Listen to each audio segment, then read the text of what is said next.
नमस्कार प्रेक्षकांनो, स्वागत आहे मालिका विथ तेजू या यूट्यूब चॅनलमध्ये। आज आपण बघणार आहोत सावळ्याची जणू सावली या मालिकेचा रिव्ह्यू।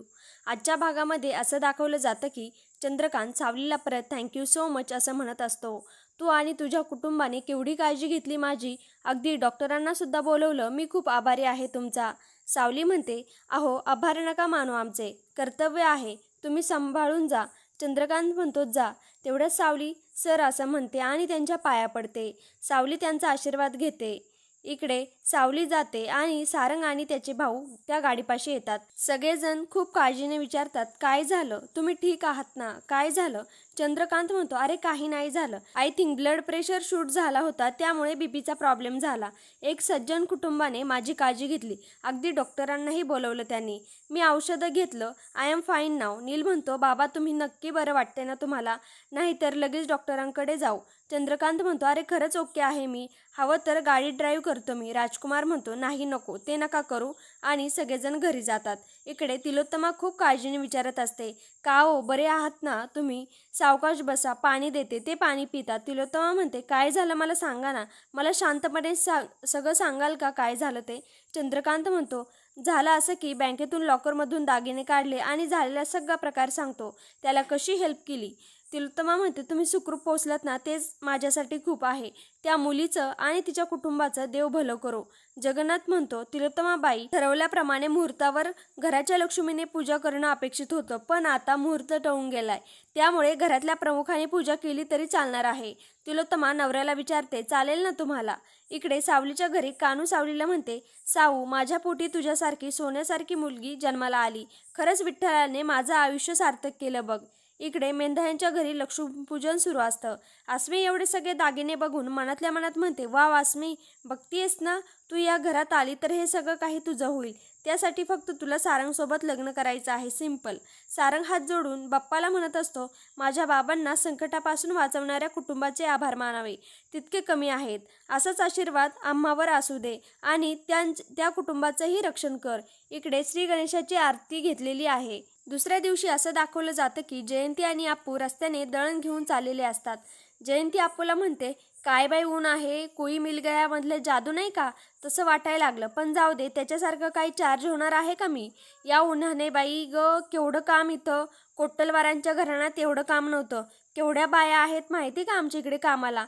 अप्पू म्हणतो, पण आपल्याकडे आपणच आपले काम करतो ना, आणि तसं पण अक्की सांगतीच ना, आपणच आपले काम करावं। जयंती म्हणते, हो का, म्हणजे भाऊजी तुमचं म्हणणं असं आहे का, जो भाकरी करणार तो स्वयंपाक करणार, बरोबर ना? ती त्याच्याकडे पिठाचा डब्बा डोक्यावर ठेवते। अप्पू म्हणत असतो, वहिनी खूप जड आहे, मला नाही झेपणार, आणि अक्कीने सांगितले की जास्त जड उचलायचं नाही म्हणून।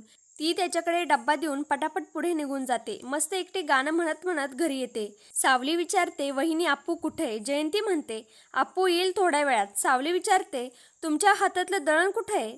जयंती म्हणते, दळण व्हाय, अप्पू भाऊजी आणतायत। सावलीला हे ऐकून धक्का बसतो। जयंती म्हणते, मीच घेत होते दळण, पण भाऊजी हट्ट करून बसले, मीच घेतो, मग मला द्यावंच लागलं दळण। शेवटी कसं आहे ना, लाडकी वहिनी आहे ना मी त्यांची, मग द्यायलाच लागणार ना त्यांच्या डोक्यावर दळण। सावली म्हणते, वहिनी तुम्हाला काही कळतंय का, तुम्ही अप्पूच्या हातात वजन दिलं, त्याला झेपणार आहे का ते? सावली बिना चपलीचीच पळत अप्पूकडे जाते। अप्पू हळूहळू येताना दिसतो तिला। अप्पू डब्बा खाली ठेवून खाली बसलेला असतो। सावली पटकन त्याच्याकडे जाते आणि म्हणते, अप्पू तुला सांगितलं होतं ना काही वजन उचलायचं नाही म्हणून, मग दळण का उचललं? अप्पू म्हणतो, मी थोडी उचललंय, ह्या जयंती वहिनीनेच माझ्याकडे दिले। सावली दळण घेते आणि घराकडे निघते। इकडे सगळेजण त्यांची वाट बघत असतात। जयंती म्हणत असते, बाई, कोट्टलवारांच्या घरात पोरगी केली, राजकन्यासारखी राहिली, पण आता इकडं काय कामवाली करून टाकली पार माझी। ते म्हणतात ना, आधीच उल्हास त्यात फाल्गुन, सगळे बोलायचे ना, आता ती सावळी पण बोलायला लागली, कोणी काहीच बोलत नाही। हे बघून ती म्हणते, मी काय बोलते ते ऐकू येतं ना? Mic testing. तेवढंच सावू आणि अप्पू तेथे येतात। सगळे त्यांच्याकडे जातात, पण जयंतीचा तोंडाचा पट्टा काही थांबायचा नाव घेत नसतं। एकनाथ अप्पूला म्हणतात, बाळा जास्त त्रास होतोय का? जयंती म्हणते, झाला का फॅमिली ड्रामा सुरू? सावली जयंतीकडे जाते आणि म्हणते, बास वहिनी। सावली अप्पूला आत जायला सांगते आणि ती जयंतीला म्हणते, तुम्हाला आम्हाला केवढं बोलायचं असेल ना तेवढं बोला, मी करेल सहन, कारण माझ्यात तेवढी ताकद आहे, पण अप्पू लहान आहे, तो तुम्हाला कळतंय का वहिनी, अपूला थोडा जरी त्रास झाला ना वहिनी तर मी ते सहन करणार नाही. सगळे आत निघून जातात. जयंती तिथेच उभी असते आणि म्हणते, आता हे दोघं होणार सर्वोत्कृष्ट भाऊ बहीण आणि मी सर्वोत्कृष्ट खलनायिका. काय बघच ग सावळे, घेते आता हा पुरस्कार. इकडे सारंग कॉलवर बोलत असतो. तेवढ्या तिथे सोहम आणि बबलू पोजेस देऊन फोटो काढत असतात. सारंग कॉल ठेवतो. सोहम म्हणतो, बबलू आज कपडे तेच घातलेत पण तुझ्या चेहऱ्यावर ग्लो आलाय. पार्टीला जायचंय म्हणून का? सारंग त्यांना विचारतो, कसली पार्टी? बबलू म्हणतो, विषय असा आहे की तू आम्हाला म्हणला होता अस्मी तुला हो बोलल्यावर तू आम्हाला पार्टी देणार आहे. 5 स्टारमध्ये नको, एखाद्या खाऊ गल्लीत नेलं तरी चालेल.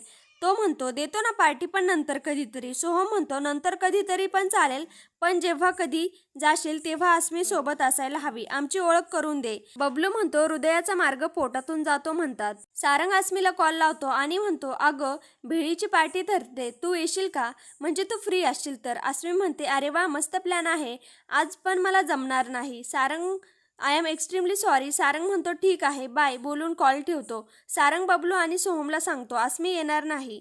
त्या बिचारांचा मूड ऑफ होतो. सारंग त्यांना म्हणतो, पण आपण जाऊयात ना. इकडे ऐश्वर्या कामासाठी बाहेर चाललेली असते. तिला तिलोत्तमाचा कॉल येतो. ती म्हणते, येस मॉम, मी एका सलूनच्या कामासाठी कोथरूडला चालले, तिकडून फ्री झाल्यावर कॉल करते. तेवढ्यात तिला अस्मीचे आईबाबा म्हणून जे 2 माणसं आले होते ते गाडीतून दिसतात. ती गाडीतून उतरेपर्यंत ते रिक्षामध्ये बसून जातात. इकडे जयंती लिपस्टिक लावत असते आणि गाणं गुणगुणत असते, मै खाबो की शेजादी. जयंती म्हणते, ओ रेडी नाही झाले का अजून? चांगले कपडे घाला. सुखदेव तिथे बसून घेतो. जयंती त्याच्याकडे जाते, म्हणते, ओ बारशाच्या कार्यक्रमाला चाललोय, मैताच्या नाही, जा आवरून घ्या. सुखदेव म्हणतो, मला नाही यायचं तुझ्यासोबत. जयंती म्हणते, हा, मला जसं काही तुमच्यासोबत यायला खूप जास्त इंटरेस्ट आहे फिरण्यात. नातेवाईकांचा कार्यक्रम आहे, ते पण माझ्या माहेरच्या माणसांचा. सुखदेव म्हणतो, तुला जे करायचं ते कर, पण तुझ्या नातेवाईकांकडे जो श्रीमंतीचा देखावा करते ना ते नाही आवडत मला. जयंती म्हणते, हो का? तुम्ही पण व्हा श्रीमंत. ते म्हणतात ना, इच्छा तिथे. प्रेक्षकांनो, ही म्हण मला माहिती नाही, तुम्हीच कमेंटमध्ये कंप्लीट करून सांगा. जयंती तिच्या नवऱ्याला म्हणते, ते डबडं वाजून श्रीमंत होता येणार नाही, त्यापेक्षा तुम्ही चोऱ्या माऱ्या करा, लवकरात लवकर पैसे मिळतील. चला सदरा बिद्रा घाला चांगला. काय आहे ना, माझ्या माहेरचं कार्यक्रम आहे, मग तर जावंच लागेल. या बाहेर या, वाट बघते मी. इकडे एकनाथ बारशासाठी 51 रुपये आहेरासाठी काढतात. सावली म्हणते, आई अपूला ताप आलाय, तुम्ही सगळे जा, मी थांबते त्याच्यासोबत. कानू पण म्हणते, मी पण नाही येत, तुम्ही जा. जयंती म्हणते, सासूबाई ते असं झाले, रोज मरे त्याला कोण रडे. अहो माझ्या मावशीच्या मुलीच्या मुलाचा बारसा आहे, मालदार पार्टी आहे, चांगलं पंचपक्वानावर ताव मारायला मिळेल. इथं घरात बसून काही धोंडेच खायचेत. सावली म्हणते, आई बाबा तुम्ही खरंच जा, मी थांबते इथे.